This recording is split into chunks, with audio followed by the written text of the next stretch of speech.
Hi everyone, I'm here with Craig, who is the grandson of the Mrs Rogers, and we're here at the Christchurch Food Show. And I thought it's a good opportunity for us to have a little bit of a chat about our journey through that. Look, to be honest, I had a conversation with someone before, and they said they hate the word sustainability. They hate the word eco. They hate the fact that companies are bandying this about left, right and centre. So I thought, let's have a bit of a chat. Let's have an honest chat about our journey as a business through this environment. So you like I said, your grandmother was Mrs Rogers. Yes, Yep. Just tell us. So let's start off by unpacking that a little bit. So your memories of your grandmother growing up?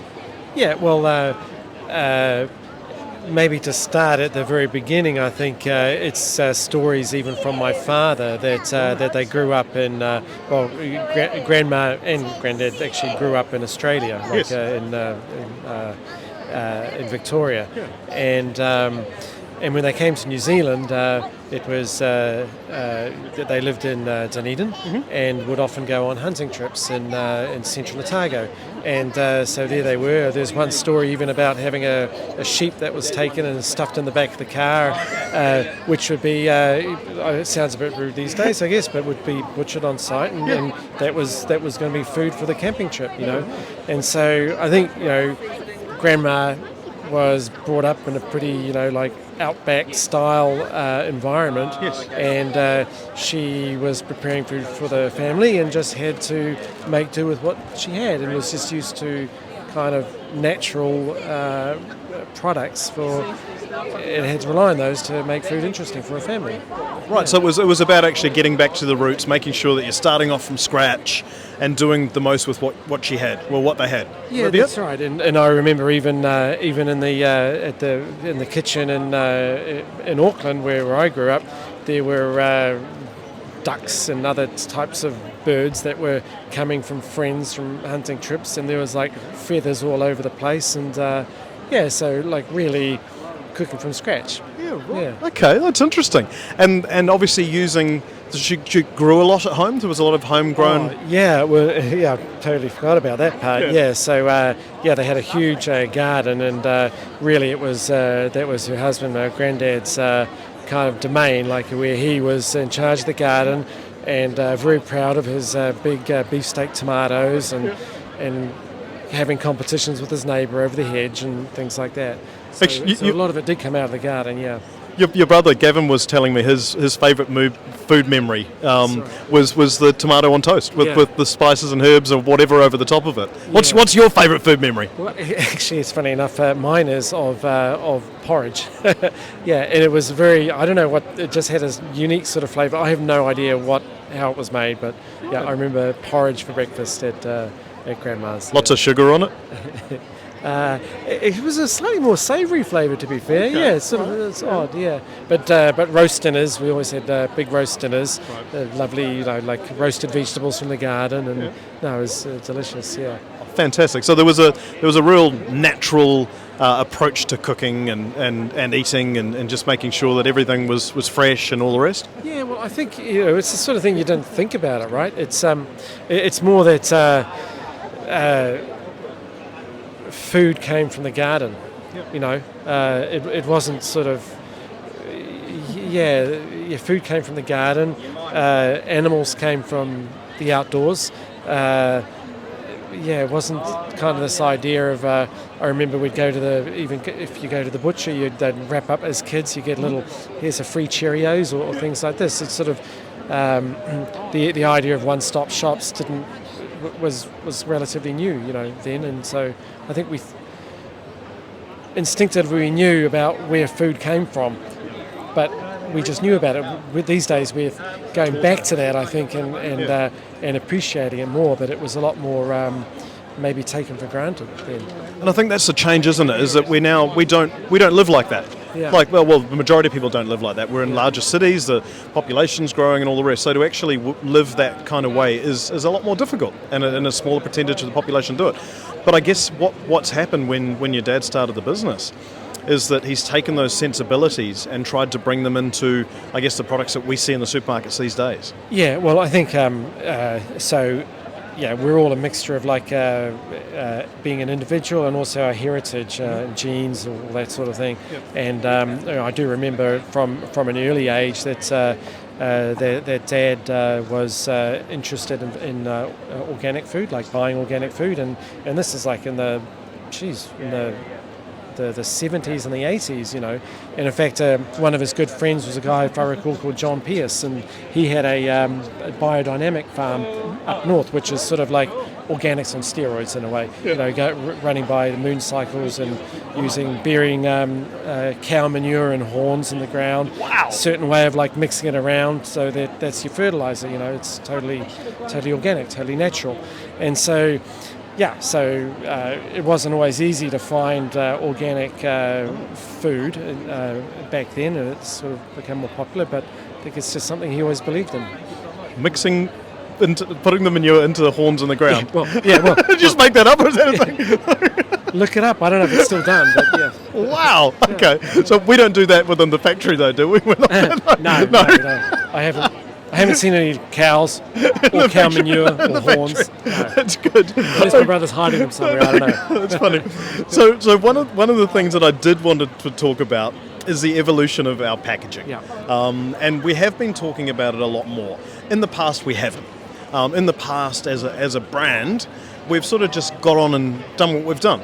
And I was just telling you earlier, I was challenged earlier. We're at the food show, and I was challenged by someone who said, I don't like the word eco. I don't like the word sustainability because brands are using it in a way which is just to tick the box. And we had a rather robust discussion for about half an hour about that. And I'm happy to say that we finished the discussion on absolutely friendly terms, because the person the lady that was talking to, she got across her opinion, and so did I. And I guess it's part of the evolution of how we work as a brand, isn't it? Yeah. And where we start is not necessarily where we're going to finish off. It's a case of evolving and making sure we're trying to do the right thing. So I would like, if possible, can you? So this is the stuff you see on the shelves most readily. It's our iconic cardboard packaging that you see in the background there. Take me through a little bit about this. So how this evolved. So I arrived last night and stayed with friends, and so I brought some of our barbecue rubs as a gift, along with the wine. And they're like, oh, okay, yeah. So they showed me their packets, and I said, yeah, actually, we're thinking a lot about packaging at the moment, and this idea of reuse, refill, and thinking that this is a bit of a sort of a faff. You got a bag and a clip, and my friend Dave's partner Amelia said, actually, we love this pack, or I love this pack, because love the idea of the little bamboo clip and clip it on and pack it away. And they sort of pack it away into this little box. And they thought it's that box and that packaging communicates a lot to them about what the brand is, and they love that it's kind of simple, clean packaging that kind of, it is what it is. It communicates a lot.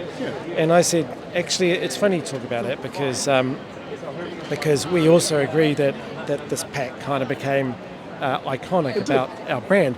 And I think it wasn't necessarily purposely or purposefully designed that way. It was perhaps a bit more serendipitous, not accidental, because obviously we had all those intentions in mind.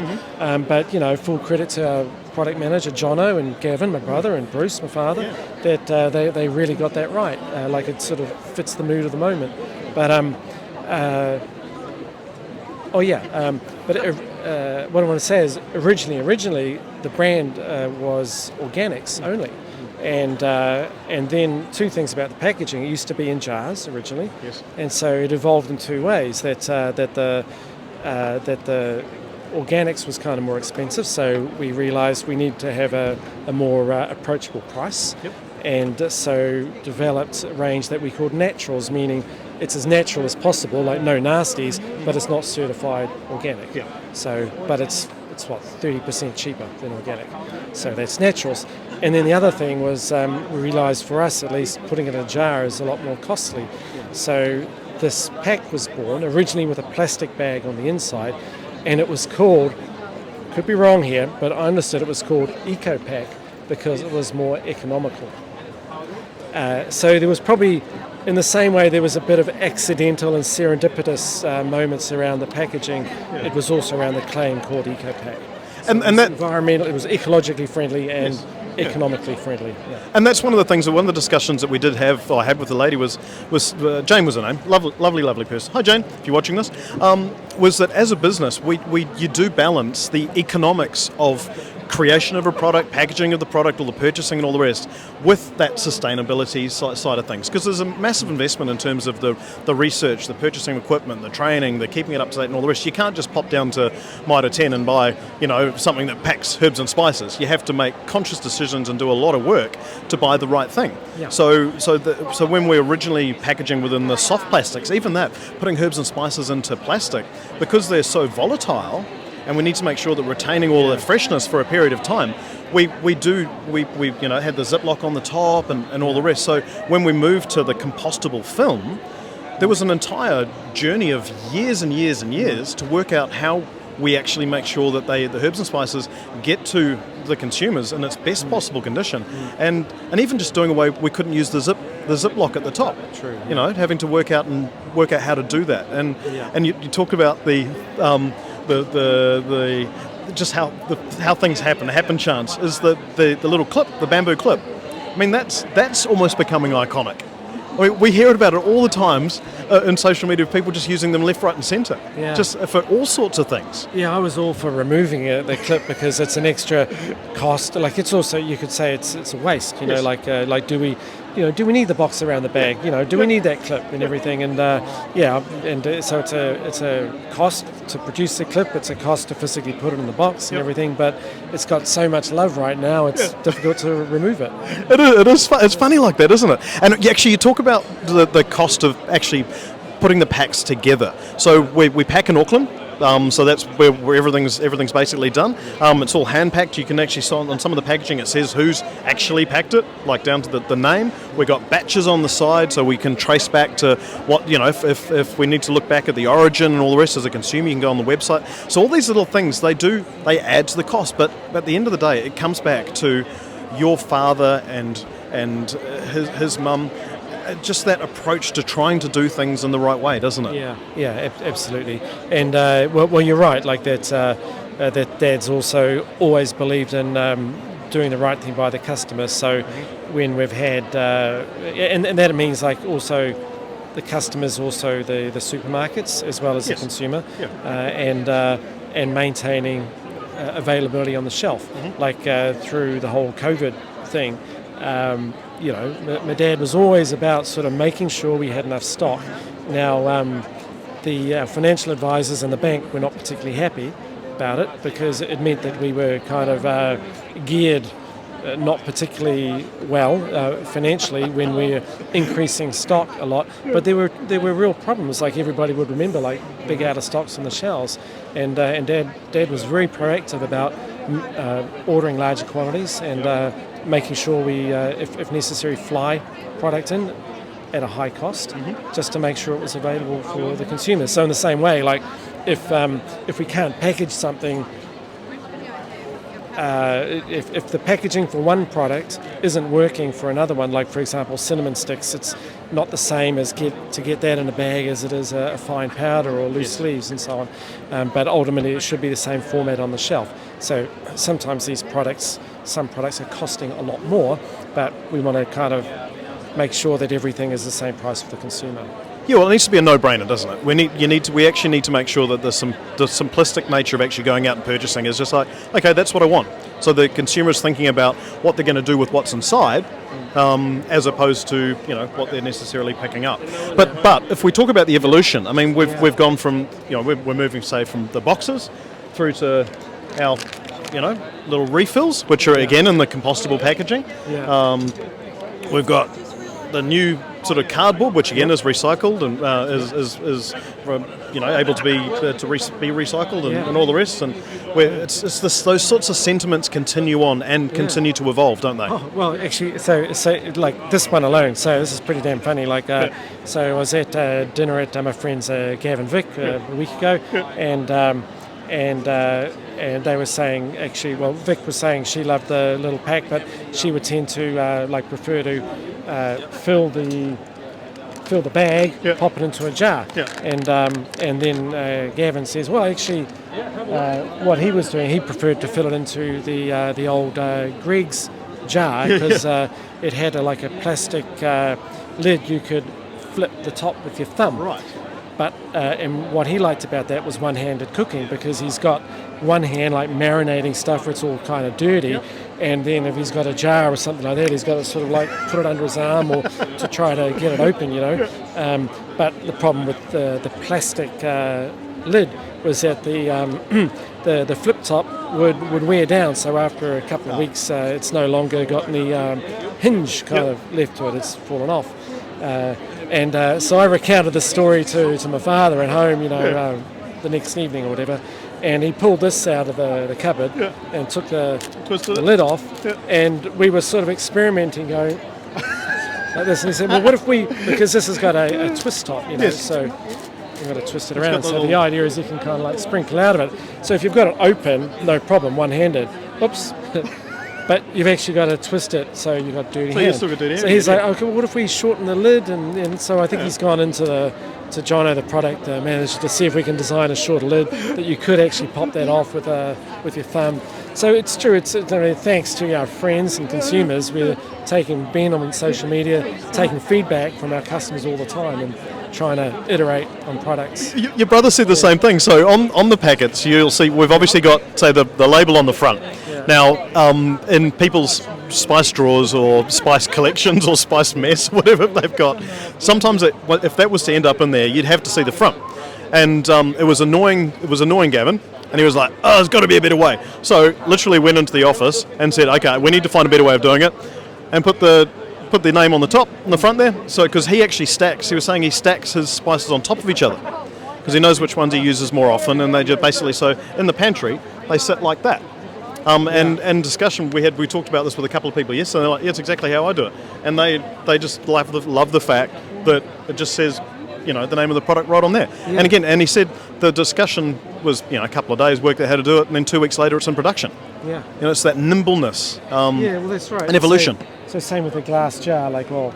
That's the empty glass jar, which we've been selling you'll find it in some of the supermarkets as well.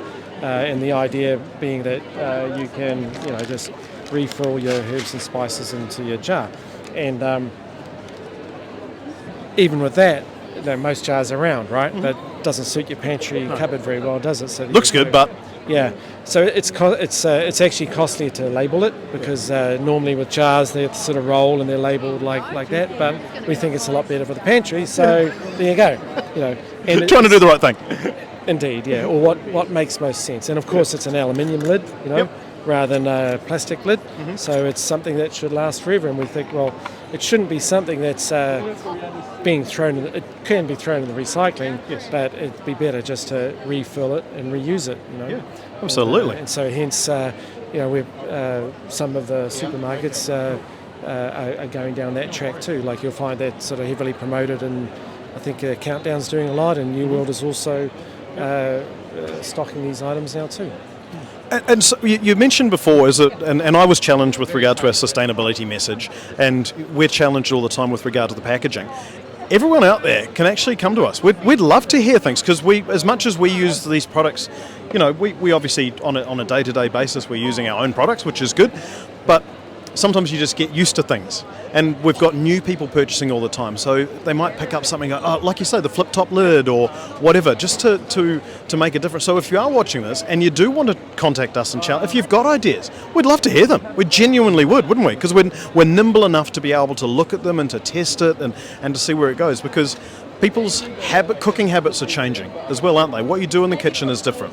But we're just experiencing cooking in an entirely new way. But it's like the old way. I'm not expecting to roll up to your place and see a sheep in the back of the car like you used to. But it is changing. Things are changing.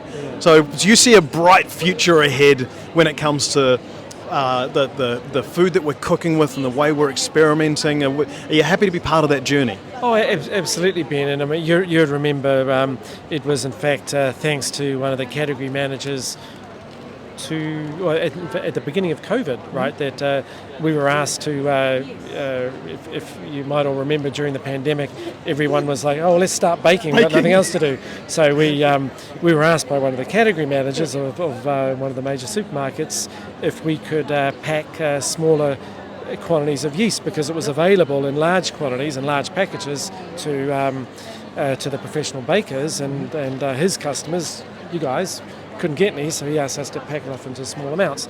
And so thanks to that opportunity, we now have it as our own branded product on the shelves. And that alone led to a journey where we were researching and talking to a whole bunch of people. How do you bake? How do you bake bread? And that in fact like with yeast, that there's the active dry yeast that you've got to activate with water and a bit of sugar is in fact not what is used most often around the world. And bread makers' yeast is something very specific that's been developed by the makers of those bread making machines.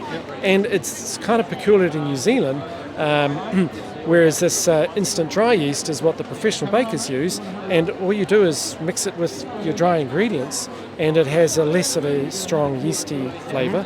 And it's what most people in the world use, but it's sort of being a little country, it's insular. We've been using these other things, and it was that sort of journey also that made me realise, well, actually it's super easy to bake bread. You don't need a bread machine. No. It's just flour, yeast, water, massage it a bit, which is kind of fun, throw it in the oven. I reckon I put on about 15 kilos during that product development cycle because we were testing so many bread recipes, but it was fun. It is fun, and I think the experimentation side of cooking is just absolutely exploding. I mean, you only have to go into social and TikTok and all the rest and see all the different things and way that people are using different things and using new technology in terms of in the kitchen. We talk about the getting back to basics, but sometimes there's some things like the air fryer, for example. I mean, the air fryer absolutely flipping exploded during COVID because people just wanted a quick little something of making chips at home, But you take your best flipping air fryer chips and you put some bacon cells on it, or you do those sorts of things. It's the technology within the kitchen which is evolving as well. But it all comes back to making sure that what you're actually putting in your food is as good as it possibly can be.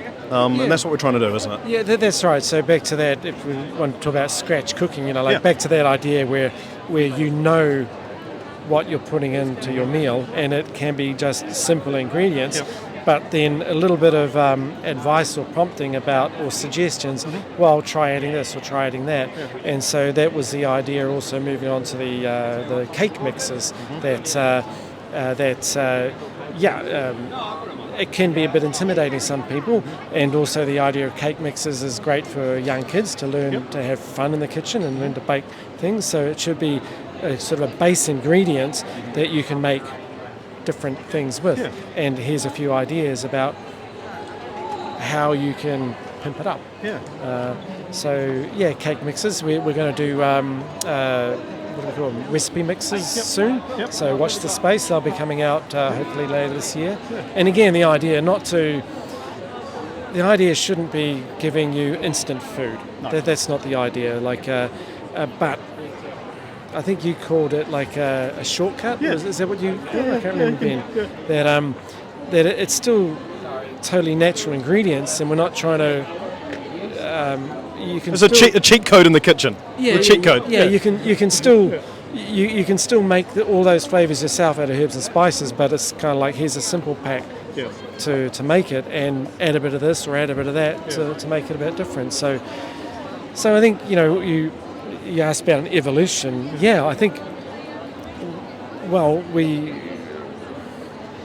I think we all have an evolution as a cook as well, and so it's nice to learn new ways, but you want to also gain confidence in experimenting yourself and developing your own repertoire of favourite spices and favourite It's an experiment. Everything we do in the office and in the factory is an experiment, isn't it? But it's fun. That makes it fun. Well, look, thank you for those insights. I've learned a lot, and I've been involved with the brand for a while, so it's been very, very good. Look, if you are ever in a food show or whatever, and you see Craig or Gavin, or come and have a chat. You know, they're good for a chat, clearly, because we've been talking for 25 minutes. Yeah, exactly. You better go do some work. Have a wonderful day. Thank you for watching. Thank you, Craig, for those insights. And we'll get back to having more chats back on the floor. Cheers. Appreciate it, man. Well done. Thank you.